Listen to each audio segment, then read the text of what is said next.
In today's episode of Is Podcast Ko Kya Naam Doon, S and I will be reviewing a movie for a change. I don't think it'll come as any surprise to any of you that the first one we're doing it for is Halahal, which was released on 21st September of this year. And given the fact that we're all quarantined right now in our own houses, we watched it within a day, I think, of it being released. And we thought we would do a quick movie review for it. We are going to be segmenting this movie review into two sections, which is a spoiler-free section and a with spoilers. If you go down, you should see that your bar is segmented into spoiler and spoiler-free. And in each section, we'll be talking about what works in the film and what does not work. Let me give you a quick, brief overview as to what Halahal is. If you've read the Samudra Manthan, basically when the devas and asuras are trying to churn out the potion of immortality, Amrit, Halahal, the poison comes out. So the title of this film is very accurately based on that. S made this joke before, so I cannot take credit for it. But given the fact that Barun has now done Asur, Halahal, we are eagerly awaiting Amrit and I don't know, something to do with Dave.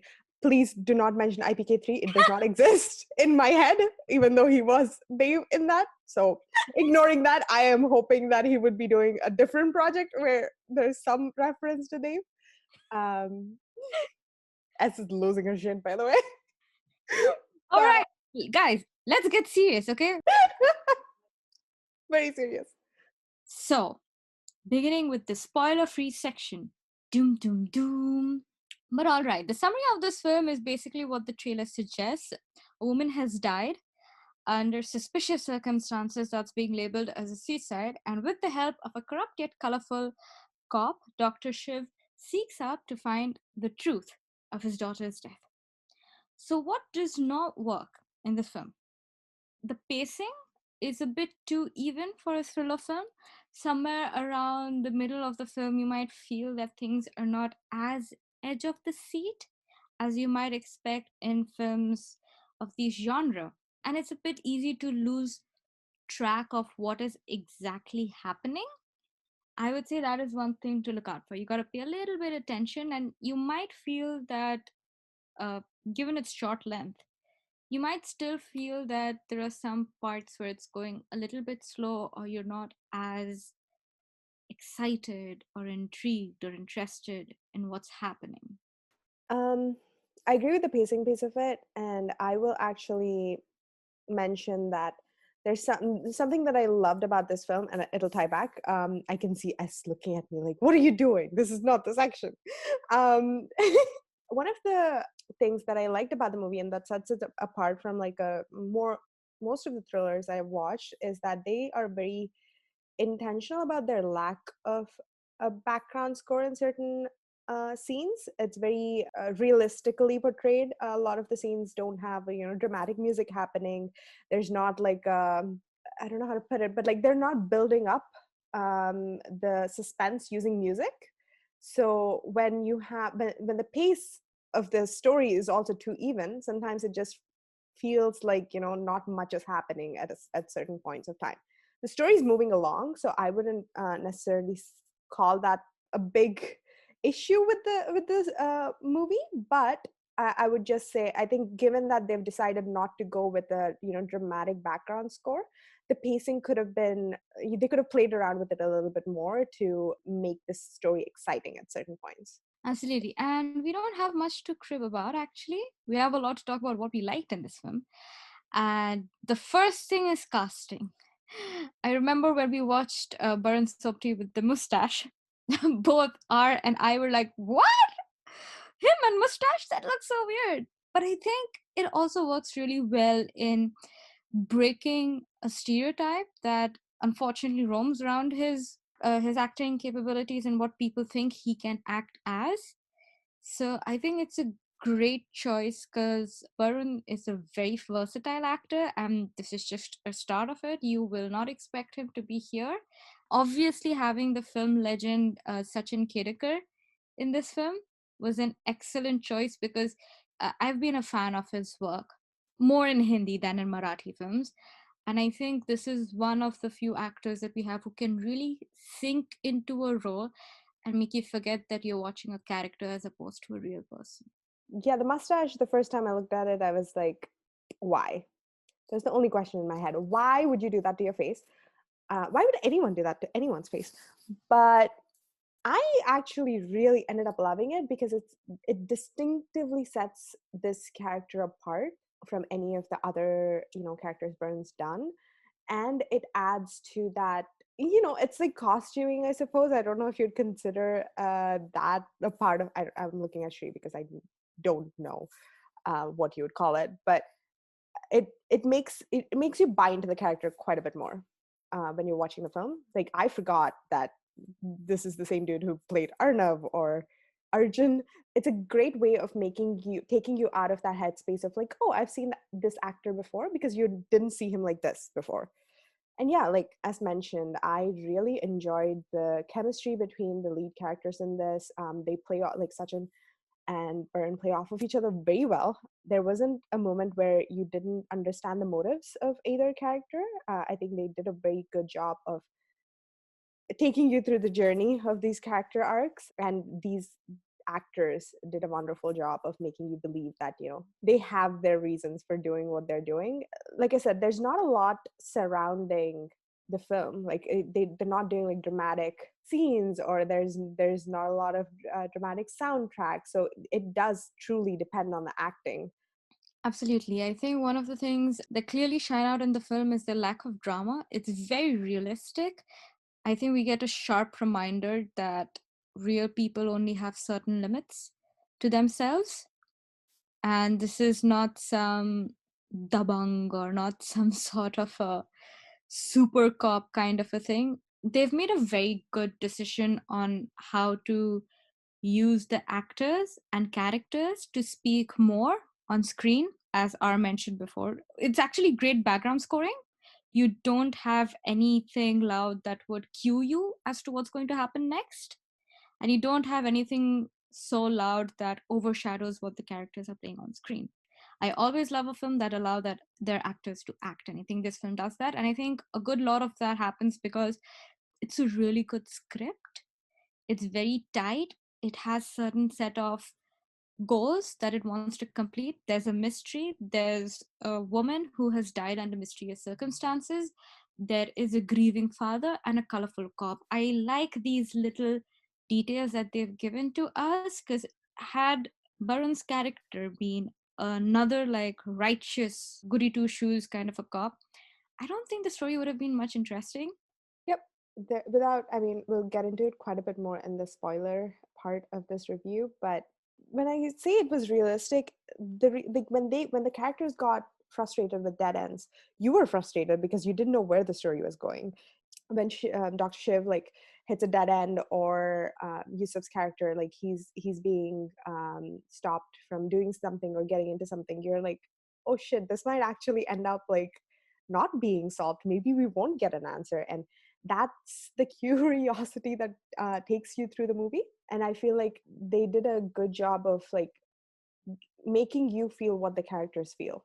Absolutely. And just before anyone complains, yes, I do know that Dabang is a pot boiler masala film and it needs to have the over the top action and everything, but I know it's a completely different genre, but off late Bollywood films have been exposed to too many cops on screen.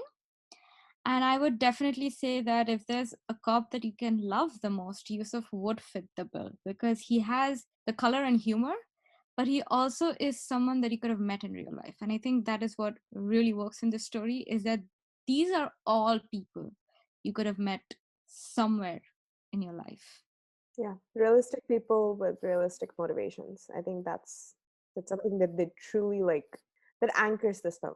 Absolutely. Real characters, good tight script, great actors to work on. I think whether or not you want to watch, that's completely your option and choice. But definitely, we'd say that we'd kind of recommend you to watch it. Yeah, and given the fact that the movie is only an hour and a half, which I think was a great decision, it should not have been prolonged any longer than that. I think the script was tight because they they made the time 90-minute runtime. I'd say like watch the movie if you want to watch something that's realistic, kind of shows you like life's fairness and unfairness, like all of those aspects of reality.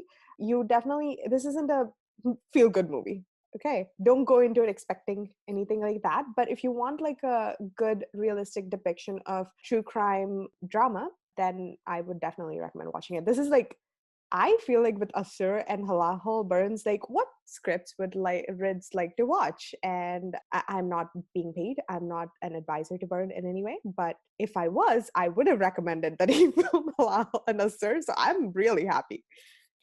And with that, we come to an end to the spoiler free review. And now we are shifting to the spoiler review. Doom, doom, doom. Where we can have all the fun. Yes.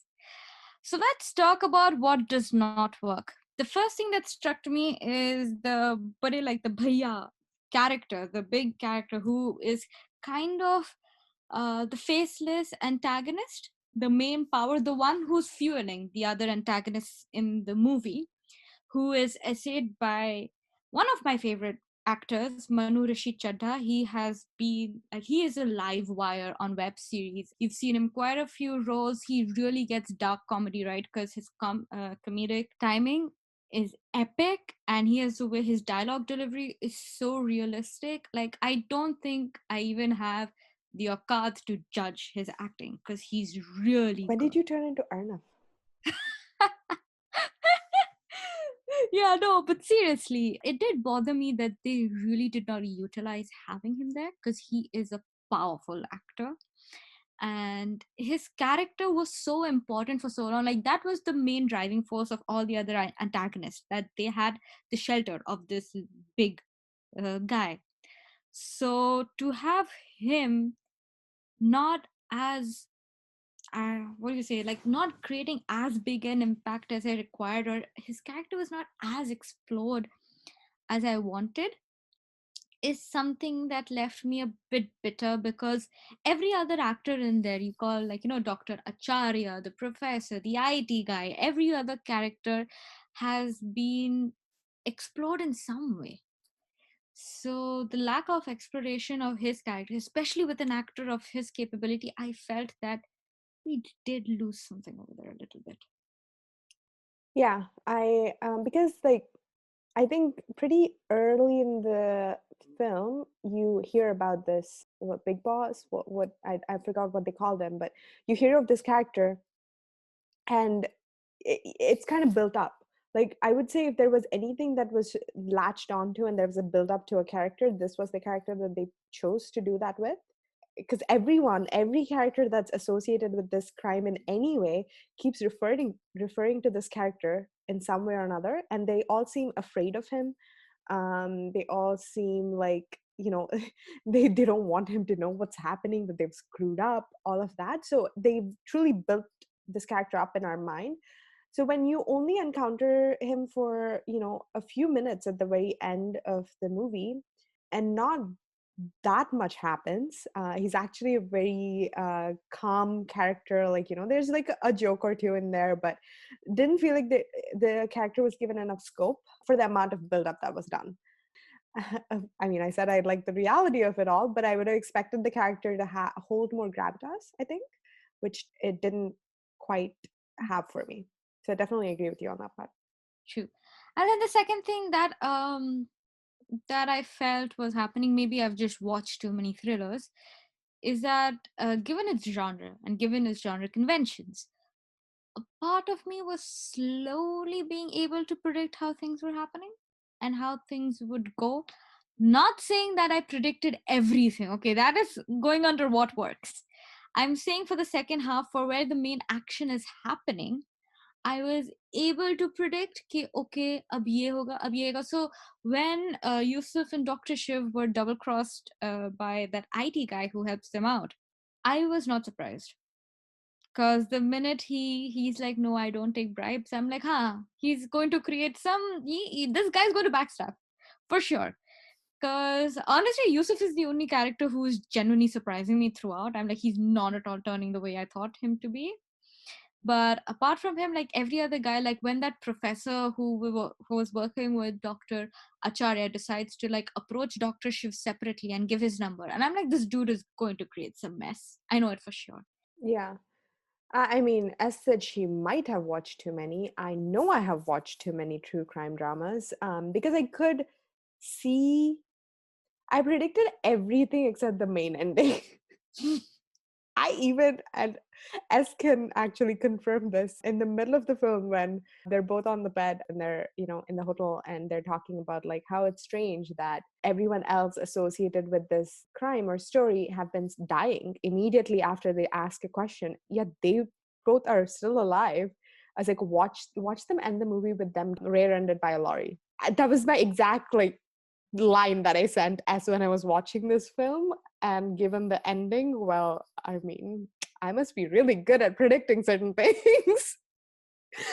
But I mean, this might be something that, this genre in general suffers from. I'm not putting this on this movie alone, but I think certain things were indicate like the signals that they were putting down, I was picking up. Let's just call it that. Maybe they wanted us to have that information before they actually showed it, but there were definitely certain things like that IT government employee double crossing him, and then like them getting double crossed, like them being killed. I could see those things coming, and it didn't surprise me that when the person who had the thumb drive, she she being the girlfriend of the IT person, like all of that, I knew. Like none of that surprised me except the actual main ending. Yeah. And the last thing, Rids will completely disagree with me on this, is the lack of closure. Because we all live in the film, like we expect films to be a little bit better than reality. There was a part of me that kind of wished to see what happens in the end. I'm not talking about the end right now because I loved it way too much, so it's not coming in the what does not work. But the I needed something more. It felt a bit abrupt. Wait, question. Do you mean you needed something more like with Yusuf's character's ending, or do you need it more in terms of like both of their relationship go, like what happens after, like what would you categorize as more? I think I needed more from Dr. Shiv. Because Mhm. Yusuf's character comes to a complete arc. I hate it. I hate where his character goes, even though I love it. Like, I don't know, I have a nafrat and mohabbat relationship with that. But with Dr. Shiv, like, his change, his decision was really well done. Did not see it coming. But, like, there's a certain lack of closure that happens in that film that I think just wrecks me. What would you have done with his character though? That's a really good question. I asked great questions. Yeah. Oh my god, it's so easy to critique than to actually come up with ideas. I think it was a bit. I just felt it ended too sudden. It's kind of like the whole idea was to stop something, but then it ends with the negative side winning essentially, and then the film ends, and you're lost with this question as to wait, the film ends there? Don't you have any ray of hope or anything? Okay, I'm going to now transition, unless S has anything else where she didn't like something. Her last point of what she didn't like is actually something I loved about the film. The fact that it had that, I wouldn't even call it an ambiguous ending. It's more of a, life's unfair, life goes on. Some people get shit luck, and that's that. Like, that's essentially how the film ends. I must say, between Asur and this, I think I got enough of the life's unfair lesson. I'm very happy with it, but I did. So I would really appreciate if there was another movie that was like, Tu Hi Mera Sunday coming out anytime soon. Just putting it out there into the universe so that it can come true. Having said that, loved I loved where it ended. I'll tell you why. Because I think anything more to Dr. Shiv's character, and you would have like I would have felt like it was an overexposure because he knows what he did. He knows that, the decision he made is entirely selfish. You know, for all his big talk about like I will make sure that, my daughter's killer is brought to justice and all of that. You see that when it comes to the core of it, people do tend to make selfish decisions. Like, they will choose what's best for them and their family. And once you make that decision, there's not a lot that, you can do to assuage your guilt. You just live with it. He, like, the fact that he keeps that newspaper in his car, what, 6 months later, is telling you that he still lives with his decision. It's not something that goes away. But he made the decision. He made the bed, he's sleeping in it. There's really nothing he can do now to correct that. If he does do something, it's not going to fix everything that went wrong. I mean, it's not going to bring Yusuf back to life. Okay, S is giving me puppy eyes. I not had to mention it. But like that one shot of him picking up her picture out of the seat and the newspaper showing how the story actually ended for Yusuf. And I really, really loved it. I mean, I loved it. I didn't wanted something more. I loved it. There is no denying that. And I think as much as I loved the last 20 minutes of the film, I also love the first 20 minutes of the film. So what really works is the prologue that they set up, because that is the thing that a lot of our biases are based upon, and that's where the movie plays us. We see a woman running behind a man, begging him to stop. He does not stop. A truck runs over her, and unfortunately, with the amount of violence against women that's mounting up in India, we get a very clear idea on what things could be, and we believe in that. And we begin to see the story from one perspective. We know Dr. Shiv is right. We support Dr. Shiv. I I think I've rarely met an antagonist that was working in favor of the victim, because that is precisely what Dr. Acharya was doing throughout the whole film. He was not hiding anything. He was doing a favor to, I mean, okay, he was hiding what his company is doing. But what I'm saying is that he was also making things better for Archana's family. I was shocked that they were quiet because Archana was a part of the scam. I think one of the most beautiful parts of this story is its question that, is it truly justice when the person you're seeking justice for is not worth the justice? Yeah, I definitely echo that statement of, like, the movie plays on your biases. No one turns out to be who you think they are. Like in the trailer, you see that a girl's been killed. You assign her the status of a victim, and she is. In some ways, she still is. I'm not. I'm not taking away from that. We tend to do this a lot. And the minute someone dies, they are. They could do no wrong. Anything wrong that they did is kind of erased by their death. So you see the victim when you see the girl. You see Dr. Shiv as the grieving parent looking for justice. You root for that character. You want that character to succeed at any cost. And you see someone like Yusuf, you're like, he's a means to an end. He's a corrupt cop, but he's going to help the doctor as long as he can pay him. And you also think that, the minute another party comes along who might pay him more, he will flip. So you see him as this character who has moral grayness, and that's the only character you're focusing your like suspicion on, because it's been indicated that that's a character that could flip. And then you have your like negative perception of, the people trying to hide the crime, Dr. Acharya, Manoj, or whoever that professor was, and all of those. And then you don't know about Ashish, because he is a victim, but maybe he did something that he shouldn't have, because Archana was running behind him. And the first thought my mind went to is like, what's in that USB drive? Like, is it something private? Like, is she being blackmailed? Like, you cannot not see that character as a victim when the movie begins, and you go through the film with that perception. So in the last 20 minutes, when everything gets flipped on its head, it's kind of like you questioning what you saw, how you felt. It also makes you question your own judgment. And I think that's very well done, because none of the characters turn out to be who they are or who you think they are. Archana is a victim, but she kind of, I don't want to say brought this on herself, but she wasn't an innocent victim. Dr. Shiv turns out to, like, once he hears the truth, he's no longer looking for justice, because justice means maligning his daughter's name and their family name, and it has a lot of repercussions. and he joins in. And then you have the villains that you saw throughout this movie sit down and have a calm, rational conversation with the person you were rooting for. They're not threatening. They don't make like any overt threats. They don't say that, they do kind of say that, we know we have ways of shutting you up if you won't shut up. But they're also like, but we want you to join us. Like, it would be great if we can continue this scheme with you in it. Like, they're very polite about it.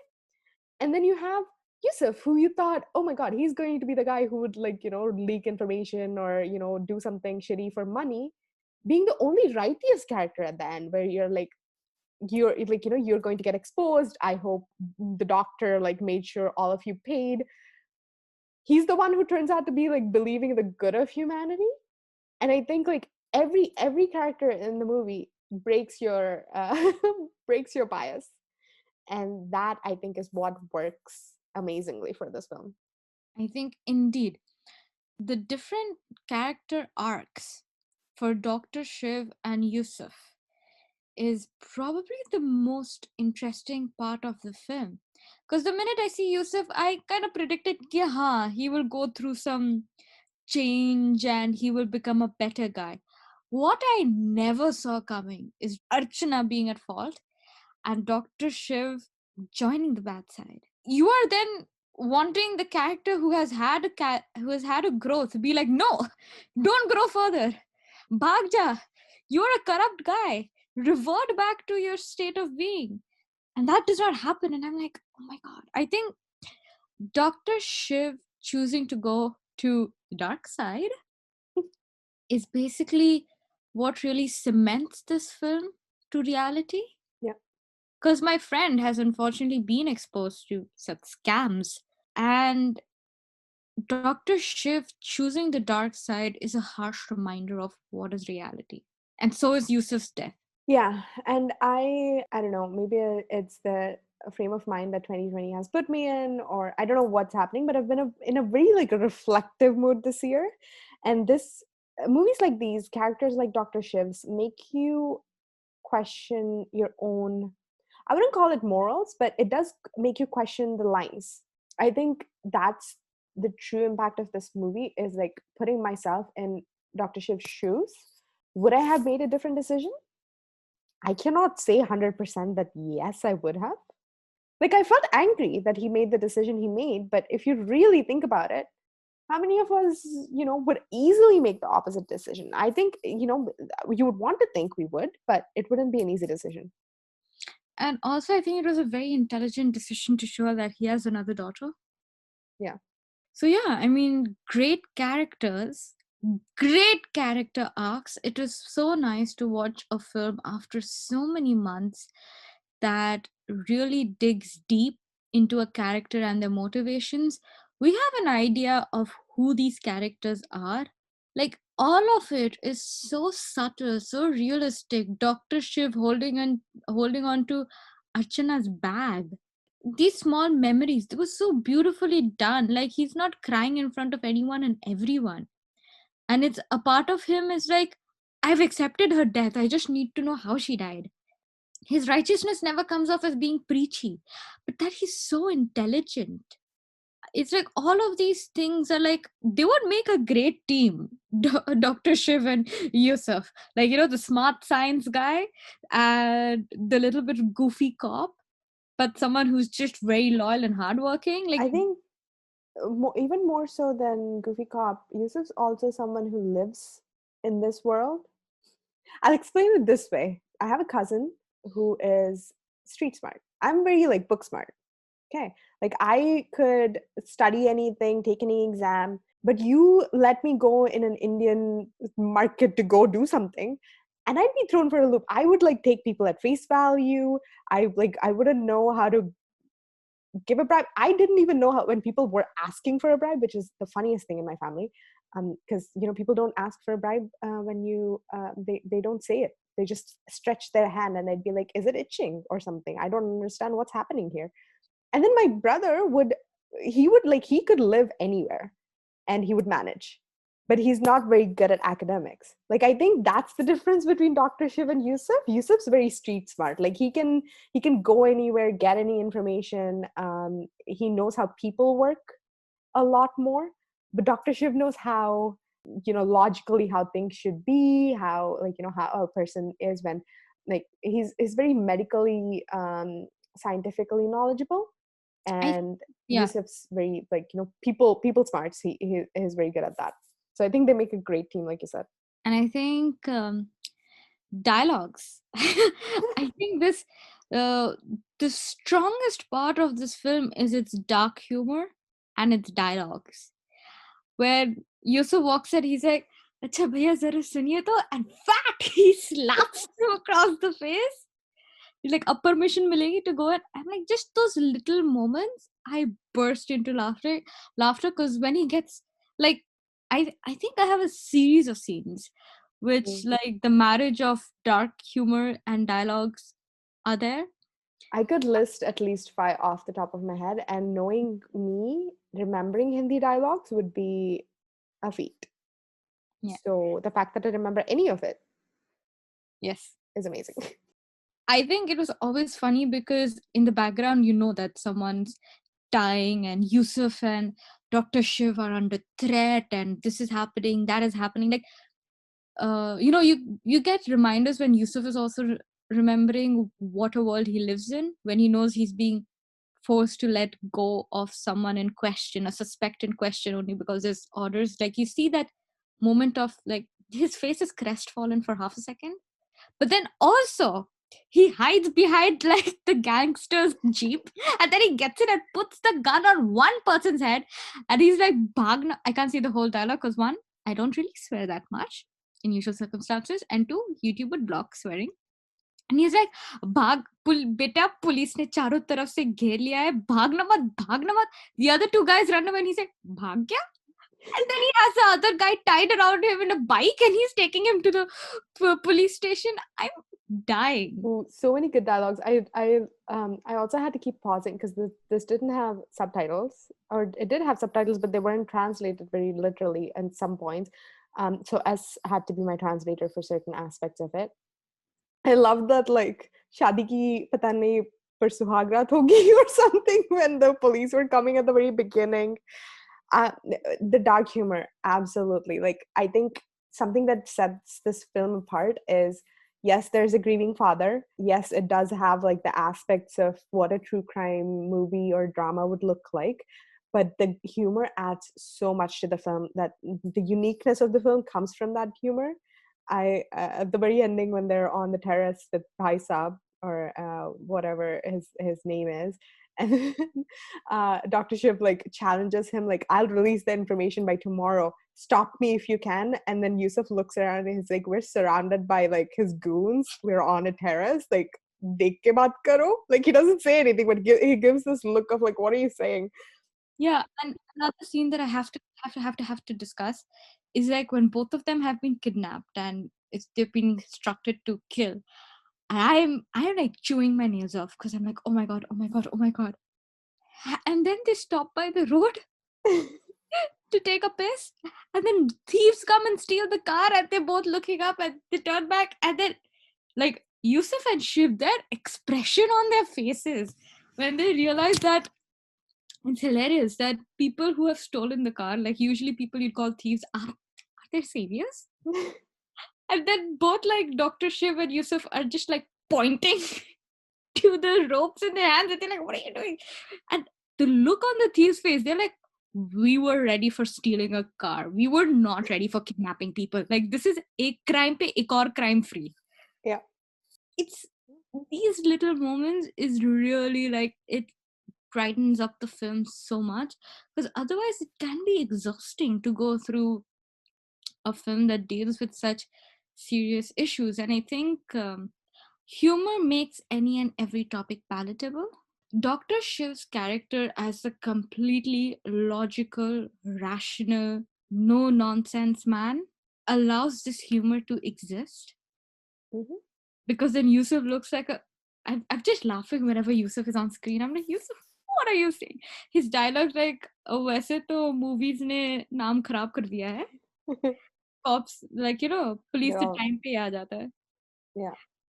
No, I think they used humor amazingly well because even given its short run time, a movie can be dragged down by grief and sadness, especially because like, these are like grief's not linear. You have your moments of humor, and you're like, oh, life's a bitch, sort of a thing.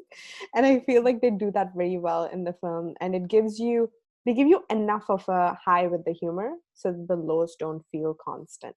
Absolutely. And I think it really works because they have really fleshed out Dr. Shiv and Yusuf so much so that you know their backgrounds, you know their personalities.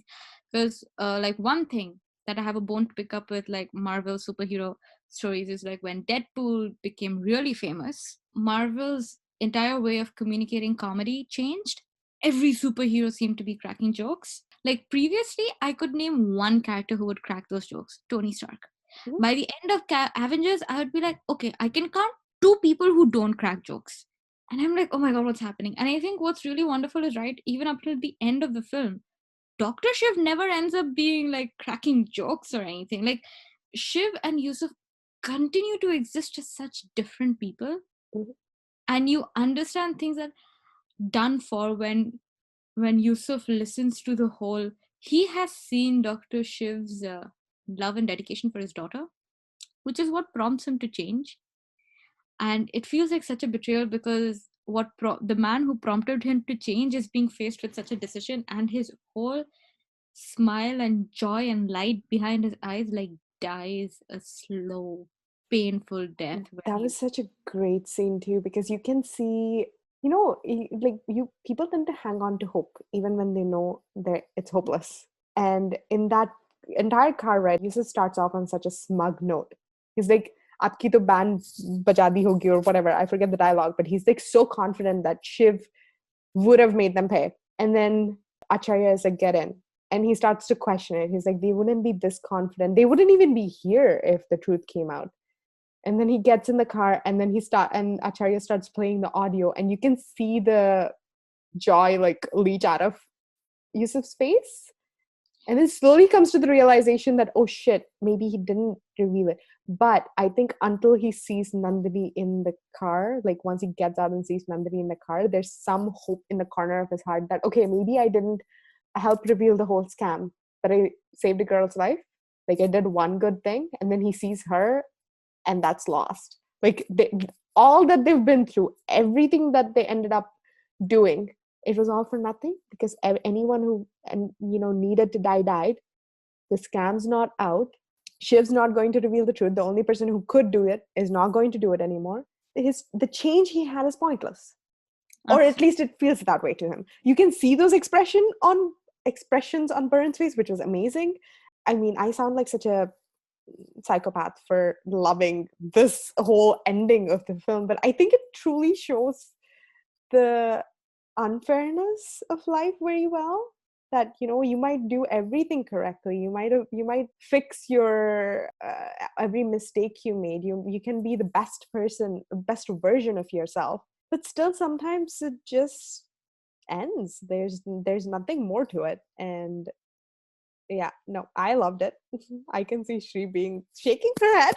No, no, no. I was nodding in absolute agreement. I think Archana's character was such a wonder because that just threw off the whole case. Who do you support now? And Yusuf's death not happening when I expected. I thought the minute they're sitting in the car, they put a bullet through his head. I'm waiting for them to put a bullet through his head. They don't put a bullet through his head.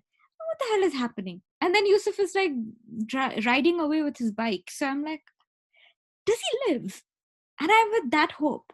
And then at the end, it just springs in my face that he's dead. I just want to tell you guys, I could not sleep for 4 hours after I watched that movie. Just letting you know. And then, like, that lorry comes from the back. I think one thing I seriously love about this film is the lack of any gore and vulgarity. Like, we don't see a scene of like the wheels going over Yusuf's face and breaking it in half. We don't see any of those Game of Thrones-esque murder moments. But we just see this idea that the man who just changed in front of your eyes and like a signal of death, the lorry is coming behind him and he's completely unaware until he's blinded by the light. The illusion is so strong and powerful that prompted me to tears. I love the sequence of events too, because, like you said, you think he gets away with it. You think, he goes back to his life. Yeah, more jaded than he was before, even though he was very jaded before. I think maybe, like, you think maybe his character goes backwards because he believed in goodness for once and it turned out that it didn't exist and the person he thought it did. And maybe he goes back to his life as he was, unrepentant. And then like you get this shot of the newspaper in the car. Wait, what? And then you go back to that scene of him riding off and the lorry behind him, and you're like, fuck, like, oh no. Like, even me, who was expecting things to go a certain way, I still watched that scene and I was like, oh, it would have been nice if he got away. Like, you still have that thing, like, but it was like, it's a great ending, but you kind of wish he got away. Yeah. Wonderful film. I really hope people watch these kind of films, because one of the beautiful things about films that's released by no big names, I'm putting air quotes right now because I hate the concept of stardom and celebrity culture and everything, is the fact that had this been some big named production, they would have put some stupid item number. Like, I am dreading this imagination, but probably uh, okay, this is like, I know thrillers in India has greatly improved, but I would say like there would have been some stupid number which would be a remake of a 90s song. Even though the plot would be a part of it, there would be some item number to promote this film further. There would have been some ways where this film could have got like become a bit cheaper, and it would have had a happy end. It would have been a happily ever after story. But it's not that. It's realistic, but it's very easy to watch, which is what I found very surprising, because usually I don't find films that have a sad ending to be watchable. But this one really is. I think by this time, anyone who's listening to us has watched the film. And if you Hopefully. haven't, yeah. And if you haven't, we warned you. There was a spoiler free section in the beginning. But yeah, so I really hope people keep on supporting. I mean, not just Barun's films. No, I'm not that blind in bias, but I'm just saying that support good films. Support films, like, you don't necessarily need to have super big names. If a story is good, go and watch it. After COVID's done. I'm obviously telling you that online. You're like, go and watch it. कहाँ जाते हैं आप? Online, yaar. Go Chalo, online. chalo, okay. On that note, tata, goodbye, bye bye. See you guys in our next episode. Bye.